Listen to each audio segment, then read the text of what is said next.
नमस्कार, प्रारब्ध पर आप सभी का स्वागत है। मैं अवनीश। दर्शकों, पहलवानी के बारे में एक बार फिर हम बात कर रहे हैं। आप भी सोच रहे होंगे कि पहलवानी पर बार-बार क्या बात करना? कुश्ती एक खेल है, जैसे तमाम खेल है। हम हॉकी पे क्यों नहीं बात करते, हम क्रिकेट पे क्यों नहीं बात करते, उस पर भी बात करेंगे। लेकिन भारतीय कुश्ती जिस तरीके से डिरेल हुई पड़ी है सालों से, लगभग 1 डेढ़ साल का वक़्त हो गया।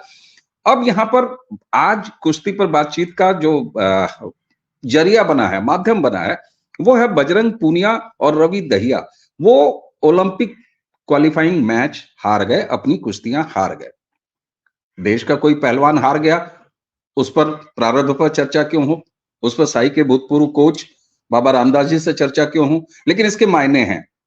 दरअसल ये दोनों पहलवान बजरंग पूनिया, रवि दहिया, ये जिम्मेदार हैं भारतीय कुश्ती को डिरेल करने के। और जब मैं कह रहा हूं कि डिरेल करने के लिए ये जिम्मेदार हैं, तो दरअसल ये धरनाबाज पहलवान हैं जिन्होंने कुश्ती को समय कम दिया, पिछले 1 डेढ़ साल से राजनीति को समय ज्यादा दिया। क्या है ये पूरा मामला? जरा इस समाचार से अपडेट होते हैं और उसके बाद उन कारणों का पता करते हैं कि आखिर ये 2 होनहार पहलवान आज ऐसी स्थिति में क्यों हैं अपने खेल में। बाबा जी, आपका बहुत-बहुत स्वागत है। सर ये बताएं, ये किसी पहलवान का हार जाना, किसी प्रतिभावान पहलवान का हार जाना हमारी आपके बीच की चर्चा का विषय क्यों बन जाता है सर?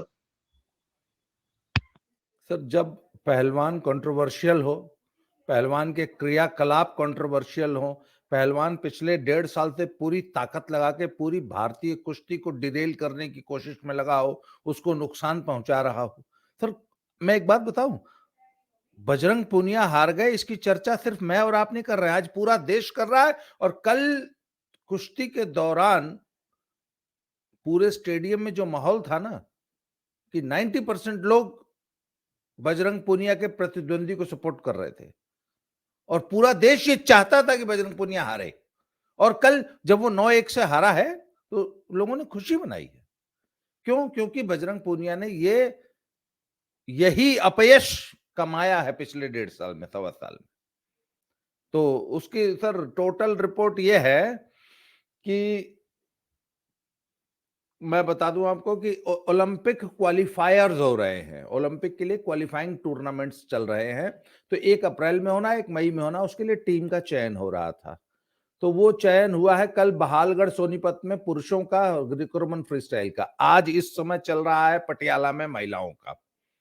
तो वो पुरुषों का जो 65 किलो का टूर्नामेंट था, उसमें बजरंग पूनिया की पहली कुश्ती आई रविंद्र नाम के एक सेना के पहलवान थे। वो बड़ी मुश्किल से जीते हैं। उसमें भी मैं वो कम से कम उस कुश्ती की ऑफिशिएटिंग से खुश नहीं हूं।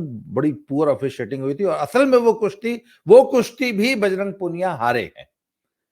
खैर, वो किसी तरह जीत गए पहली कुश्ती। तो दूसरी कुश्ती आई साहब रोहित नाम के एक जूनियर बच्चे से, जो कि सेना में अभी रिसेंटली भर्ती हुआ है, और उसने इनको 9-1 से बड़ी बुरी तरह लथेर के मारा है। मतलब उठा के ऐसा पटका है कि सीधे चारों खाने चित गिरे हैं मैट पे। खैर, हमारे रेसलिंग गए कि चित गिरने पर भी वहां पिन करना होता, नहीं तो तुरंत जो है वो उन्होंने एक कंधा उठा लिया और फिर ब्रिज बना के मैट से बाहर चले गए। तो जब डायरेक्ट आदमी फॉल डेंजर पोजीशन में गिरता है तो उसके 4 अंक मिलते हैं। और डेंजर पोजीशन में यदि मैट से बाहर भाग जाता है, उसको फ्लीइंग द मैट बोलते हैं, पलायन, फ्ली, भाग जाना, रणभूमि छोड़कर भाग जाना है, फ्लीइंग द मैट। उसकी पेनल्टी है 2 पॉइंट की। तो 6 पॉइंट इकट्ठे दिए। उसके बाद पार्टरे पोजीशन, मतलब जब आप डेंजर पोजीशन में मैदान छोड़ के भाग गए, अगर आप नहीं भागते तो आपको वो वहीं चित कर लेता। तो इसलिए कुश्ती जब छुड़ा के जब अंदर लाई जाती है तो स्टैंडिंग पोजीशन में नहीं होती, फिर उसको नीचे बढ़ाता है, चल नीचे बैठ बैठ। उसको पार्त्रे पोजीशन बोला जाता है। तो कुश्ती वापस पार्त्रे पोजीशन में शुरू हुई। तो इस तरह स्कोर हो गया 9-1। और पहलवान जी पूरी कुश्ती नहीं लड़े हैं, अभी समय बाकी था 2-2.5 सेकंड, तो सरेंडर कर गए। जी हाँ। अच्छा, एक और हाँ, हार आपसे गए। पर जी, आपसे कुश्ती पर बातचीत करते-करते मैंने कई बार ये रिपीट किया है कि मेरी खुद अपनी रुचि बहुत ज़्यादा नहीं थी कुश्ती में और धीरे-धीरे मैं चीज़ों को समझने लगा हूँ। कल मैंने जब वो बाइट देखी, बाउट उसको कहते हैं ना, हाँ जी, जब मैं वो बहुत। बाउट मैंने देखी, देखिए मेरी पत्रकारिता बाइट पे आधारित है तो मैं बाइट कह चूका। तो वो बाउट मैं जब देख रहा था तो मैंने देखा कि उस जूनियर पहलवान बच्चे ने जिसने बजरंग पूनिया को हराया, अगर मैं गलत नहीं समझ रहा हूँ, तो उसका पोस्चर उसने 2 या 3 बार बजरंग पूनिया के पैर छुए हाँ, बिल्कुल। और जब बजरंग पूनिया विथड्रॉ कर रहे थे अपने आप को, तो उसने पलट के आया, वो उसके पैर छुए, मुझे लगा कि ये कोई दाँव लगा रहा है, लेकिन मैंने ध्यान दिया कि ऐसा उसने 2 से 3 बार किया। तो ये सम्मान एक जूनियर पहलवान देता है बजरंग पूनिया को और आपने जैसा बिल्कुल ठीक कहा कि बजरंग पूनिया ने वो अपयश कमाया है, जिसका नतीजा था कल उनकी अपने ही उस रिंग में, उस मैट पर इतनी बड़ी बेइज्जती।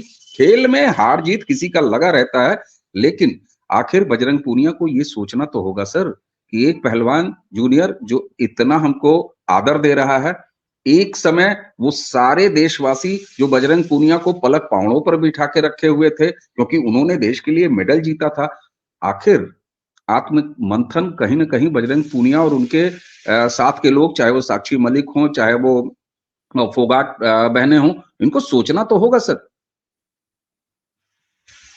देखिए, कुश्ती का ये बहुत बड़ा मतलब बड़ा हम लोग जो कुश्ती का जो परिवार होता है ना सर, बड़े संस्कारी लोग होते हैं। प्रतिद्वंदियों के पैर छूना, जो सीनियर हैं, पहलवान जी कह के संबोधित करना, गुरुओं के पैर छूना, प्रतिद्वंदी गुरुओं के पैर छूना और इसके अतिरिक्त आप कभी भी कुछ जहां पे रेसलिंग एरिना में आप कभी भी चले जाइएगा रेसलिंग के किसी टूर्नामेंट में, कोई बुजुर्ग यदि किसी भी पहलवान के पास पहुंच जाएगा बात करने, आशीर्वाद देने, पहलवान कितना ही बड़ा चैंपियन होगा, वर्ल्ड चैंपियन होगा, वो तुरंत अनजान व्यक्ति के भी पैर छू लेगा। तो ये देखो, ये कुश्ती का संस्कार है और ये संस्कार हमें पीढ़ी दर पीढ़ी हमारे गुरुओं ने, हमारे बुजुर्गों ने हमें दिया है।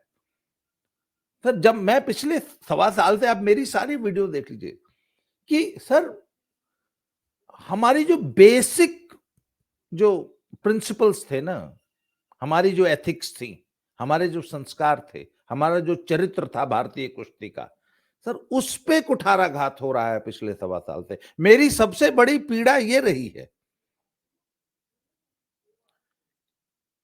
कि हम अपने बेसिक सिद्धांतों को भूल गए इस अहम की लड़ाई में। और लड़ाई किस लिए? परसों 4 दिन पहले साक्षी मलिक का सरेआम बयान आया है कि हाँ, मैं कुश्ती संघ का अध्यक्ष बनना चाहती हूं। अरे भाई, तुमको मौका दिया था ना, अनीता श्योरान को तुमने लड़ाया, वो 40 के मुकाबले 7 वोटों से हार गई भाई। तो उस हार को स्वीकार करो यार। बोलो नहीं नहीं, खेल मंत्रालय ने और अमित शाह ने वादा किया था, उसको नहीं बनने देंगे, तुमको बनाएंगे। अरे यार, हद करते हो। किसी के वादे पे कोई भी अध्यक्ष बन जाएगा? अभी क्या था? नहीं, अगर डब्ल्यू5 ट्रायल कराएगी तो हम लड़बे नहीं करेंगे, हम तो खाली एडहॉक कमेटी के ट्रायल में लड़ेंगे। क्यों भाई, ऐसा दुराग्रह क्यों? क्यों ट्रायल होने नहीं देंगे? ट्रायल के खिलाफ कोर्ट चले गए और जब कोर्ट चले गए, उस जज ने जो है परम आदरणीय, प्रातः स्मरणीय, परम पूजनीय जज साहब ने, मैं मेरे पे कंटेम्प्ट हो जाएगा साहब, मुझे जेल नहीं जाना, इसलिए मैं बहुत सम्मान करता हूं जुडिशरी का। उन्होंने एक ऐसा बयान दे, ऐसा फैसला लिख दिया जो कि उनके गले की हड्डी बन गया पूरे कुश्ती जगत के। मतलब इतना हास्यास्पद फैसला, मतलब जुडिशियल इतिहास में इतना हास्यास्पद फैसला नहीं आएगा। वकील कह रहा है कि अरे सर, जिसको आप बोल रहे हैं ट्रायल कराने को, उसको कोई हक ही नहीं है, उसके पास मैंडेट ही नहीं है। बोला नहीं, वही कराएगा। तो बोले अरे अच्छा, मान लीजिए करा लेगा, तो उस जो टीम वो सेलेक्ट करेगा उसका क्या करेगा? वो टीम नहीं जाएगी आगे खेलने, क्योंकि जो खिलाने वाला है वो उसको एक्सेप्ट ही नहीं करेगा, यूडब्ल्यूडब्ल्यू। बोले नहीं, सेलेक्ट ये करेगा, भेज तुम देना। बोला सर, इसको भी वो स्वीकार नहीं करेगा। नहीं था, वो जज नहीं माना, उसने फैसला लिख दिया तो इन्होंने कहा ठीक है भैया, अब तुम ही कराओ, तुम ही भेजो। फिर नाची यार दिए सब। खेल मंत्रालय फिर घिघियाने लगा कि अरे यार, ये तो बहुत बुरी स्थिति आ गई जी। सर इसमें मैं सिर्फ अपडेट दे दूं, और ये सवाल मैं आपसे पूछने वाला था, आपने इसका जिक्र छेड़ दिया। ये इतना दुर्भाग्यपूर्ण फैसला है, और मजे की बात, हम भी अदालत का पूरा सम्मान करते हैं, लेकिन एक कायदे का थप्पड़ तो दिया है इस बेवकूफी फैसले पर। इंटरनेशनल ऑर्गेनाइजेशन जो कुश्ती की है, उसने कह दिया कि हम किसी एडहॉक कमेटी द्वारा चुने गए किसी टीम को एंट्री ही नहीं देंगे ओलंपिक में। नहीं देंगे। तो उनकी तरफ से आ गया। हाँ तो आखिर ये सारे लोग मिलके कुश्ती के साथ खिलवाड़ क्यों कर रहे हैं सर? सर, ये इतनी गंदी, घृणित और कुत्सित राजनीति भारतीय कुश्ती के साथ हो रही है, और यही एक गिरोह मिलकर कर रहा है। और इन्होंने हर बार मुंह की खाई है। भाई आप याद कीजिए, मैं पिछले 1 साल से कहता आ रहा हूं कि भैया WFI पे किसी का बस नहीं चलेगा, वो एक ऑटोनोमस बॉडी है, आप उसको मैनिपुलेट नहीं कर सकते, उससे छेड़छाड़ नहीं कर सकते, वो स्वायत्त शासी संस्था है।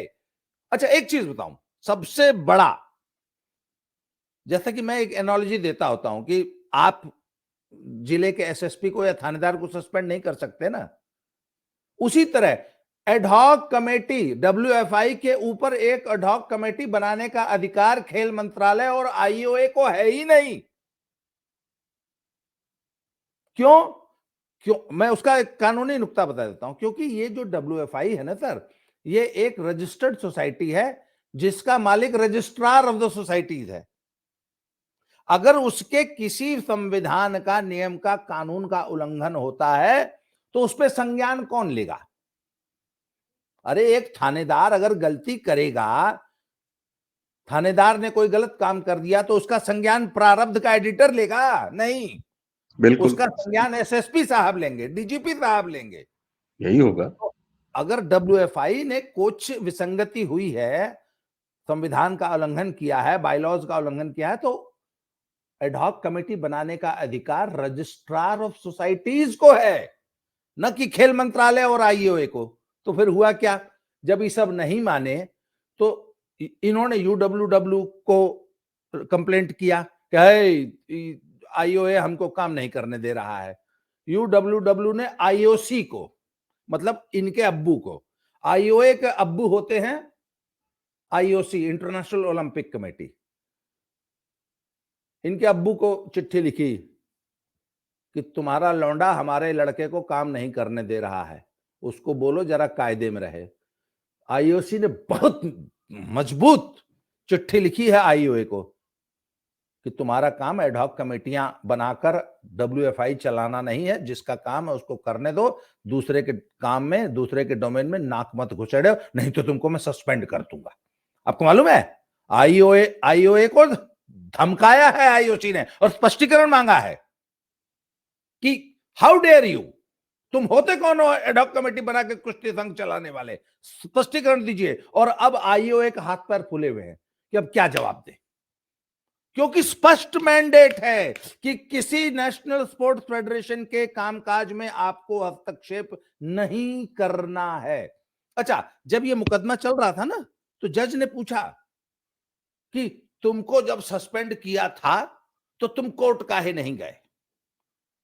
तो बोला सर हम क्यों जाए, कल को कोई भी बेवड़ा आके हमको सस्पेंड कर देगा। मैं इसकी एनालॉजी भी कल शायद संदीप भाई से किससे मैं बात करते हुए मैंने दी थी।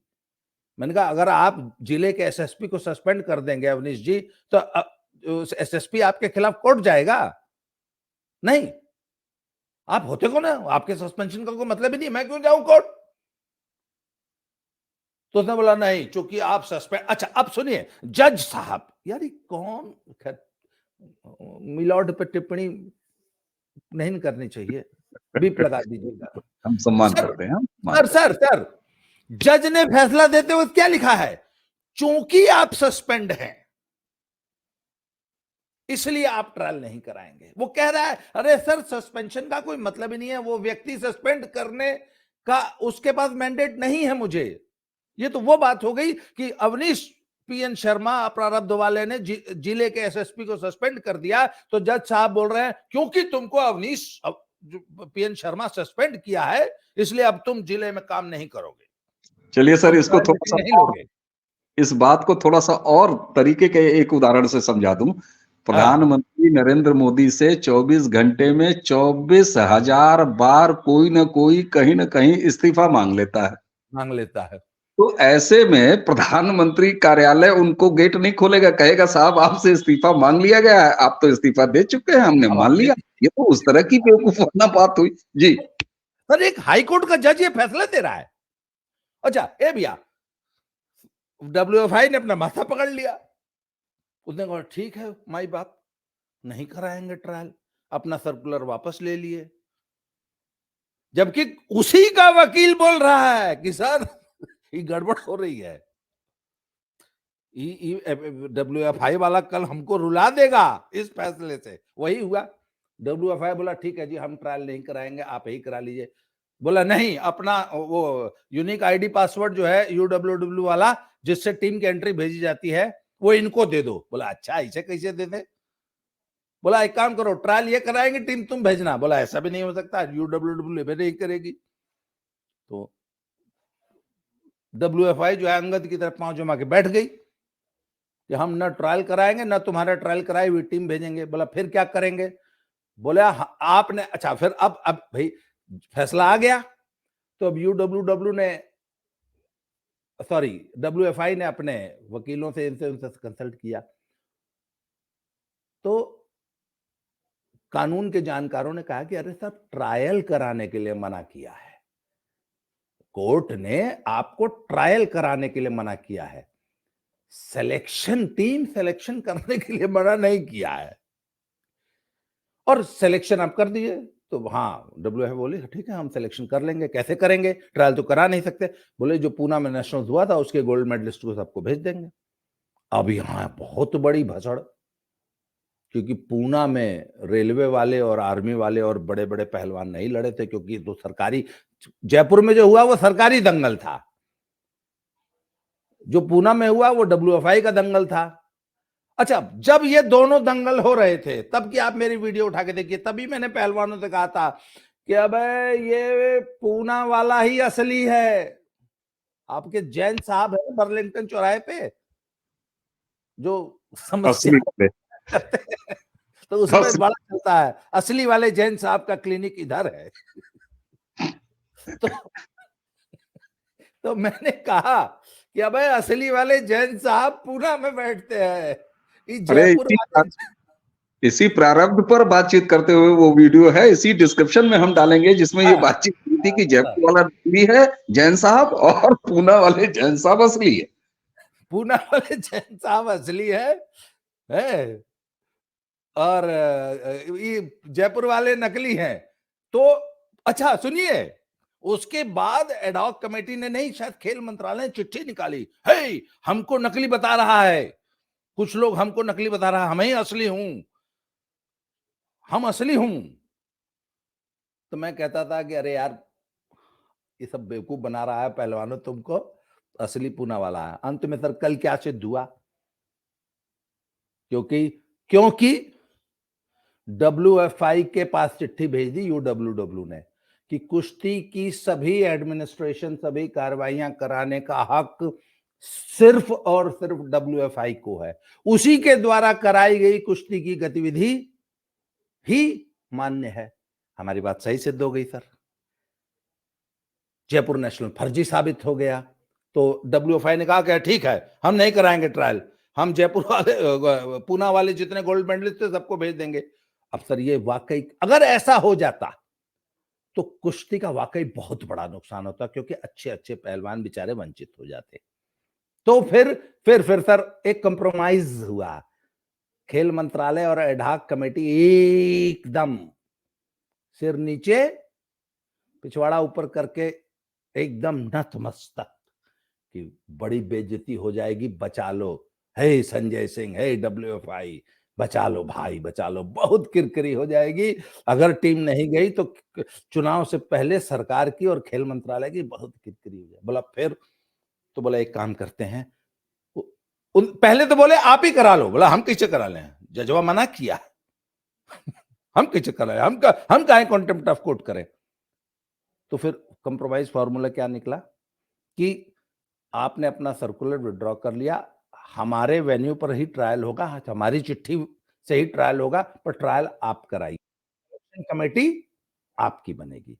तो फिर डब्ल्यूएफआई ने हर स्टाइल में 3 कोचेस का एक पैनल बनाया, जो हमारे 3 चीफ कोचेस हैं, जिसमें एक फ्री स्टाइल के जगमिंदर सिंह जी हैं, ग्रीको रोमन के फरीदकोट वाले हरगोविंद सर हैं और महिलाओं के मिस्टर वीरेंद्र दहिया हैं।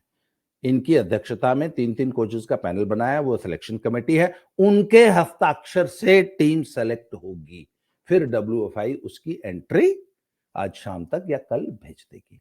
तो ये सर तरीके से ये ट्रायल संपन्न हुई है।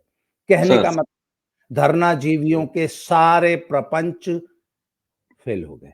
आज इसके बाद अब शायद कुछ बचा नहीं, हालांकि ये है ना, वो कुत्ते की पूंछ अगर 12 साल भी मैंने सुना है कि रख दो नली में तो सीधी नहीं होती है, तो उसका अभी एक और प्रयास है इन लोग का कि इस चुनाव को ही चैलेंज कर रहे हैं Punjab and Haryana high court में। खैर वो अलग मैटर, उस पर बाद में कभी चर्चा करेंगे। बिल्कुल ठीक बात है। और जी, और बाबा जी, आप सोचिए जरा कितना दुर्भाग्य है कि खेल मंत्रालय, कोर्ट भी अब इसमें इन्वॉल्व हो गई, डब्ल्यूएफआई इन्वॉल्व है ही है, इंटरनेशनल एजेंसी इन्वॉल्व हो गई जो कुश्ती की है सबसे सर्वोच्च संस्था, भारत ओलंपिक का जो संस्था है वो इन्वॉल्व हो गई, और इन लोगों ने इसको वो वाला तरीका बना दिया कि फलाने बाबा की असली दुकान, ढिकाने बाबा की असली दुकान, ये हाल कर दिया इन लोगों ने। अच्छा सर, साक्षी मलिक जी खनौरी बॉर्डर पे नजर आई थी, एमएसपी मांग रही हैं। एक तरफ उनको डब्ल्यूएफआई का अध्यक्ष बनना है, दूसरी तरफ उनको एमएसपी किसानों को दिलानी है। वो किसान जो किसान है ही नहीं है, मंडी माफिया के दलाल हैं, और जहां साफ तौर पर वो मजमा इसलिए सजाया गया है कि मोदी का ग्राफ नीचे करें। सर ये बताइए, अब बजरंग पूनिया जी नेता बनने में कोई कमी रखते हैं? पहलवान तो अब ये रहे नहीं, तो क्या किस गति को प्राप्त होंगे बजरंग पूनिया, साक्षी मलिक और विनेश फोगाट? सर मैं हमेशा एक बात कहता हूं कि कोई सीनियर संन्यास नहीं लेता। छोटे छोटे बच्चे आके गर्दन में घुटना रख देते हैं, पिछवाड़े में हाथ डाल के मोर बना देते हैं, मैट पे 9-1 से हरा लेते हैं, उठा के पटक देते हैं, ऐसा पटक देते हैं कि गद्दे की चद्दर फट जाए, तब जाके आदमी जूता जो है मेज पे टिकाता है, ऐसा नहीं कोई नहीं टिकाता। तो सर कल इनके रिटायरमेंट का की व्यवस्था रोहित ने कर दी है, तो सर अब एमएसपी मांगने के अलावा कोई चारा ही नहीं है। या तो रेलवे की अपनी नौकरी करेंगे, या आप खनौरी बॉर्डर पे एमएसपी मांगेंगे, इसके अलावा कुछ कोई विकल्प नहीं है। कुश्ती संघ का अध्यक्ष तो बनने का सपना तो चूर हो चुका है, वहां तो संजय सिंह बाकायदे काबिज हैं और काम कर रहा है।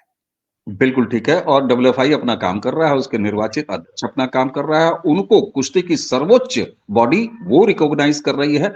तो कुल मिला के डब्ल्यूएफआई का रोल यहां पर ये दिखाई देता है कि वो बार बार डिरेल हुई कुश्ती को वापस ट्रैक पर लाने का प्रयास कर रही है, लेकिन कुछ ईंट पत्थर कंकड़ और अवरोध इस तरह से खड़े हो जाते हैं। बहरहाल आपकी बात बिल्कुल सही है सर, कारपोरेट नौकरी से भी कोई मैनेजर साहब कभी भी निकाले नहीं जाते हैं, रिजाइन करते हैं। ये अलग बात है कि जब उनको पता लग जाता है कि मालिक उठा के फेंक रहा है, तब वो रिजाइन लिख देते हैं। इतना कम से कम इज्जत बचाई जाती है कारपोरेट की नौकरी में भी।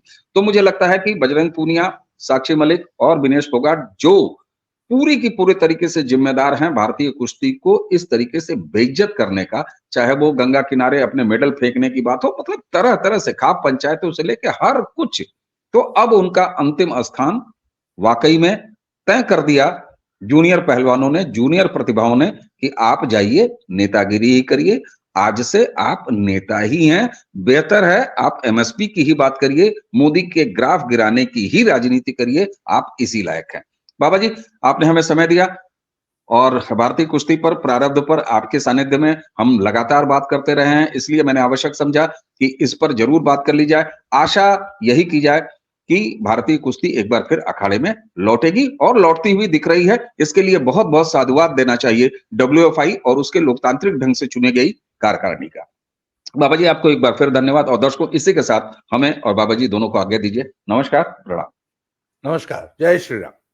जय जय श्री राम।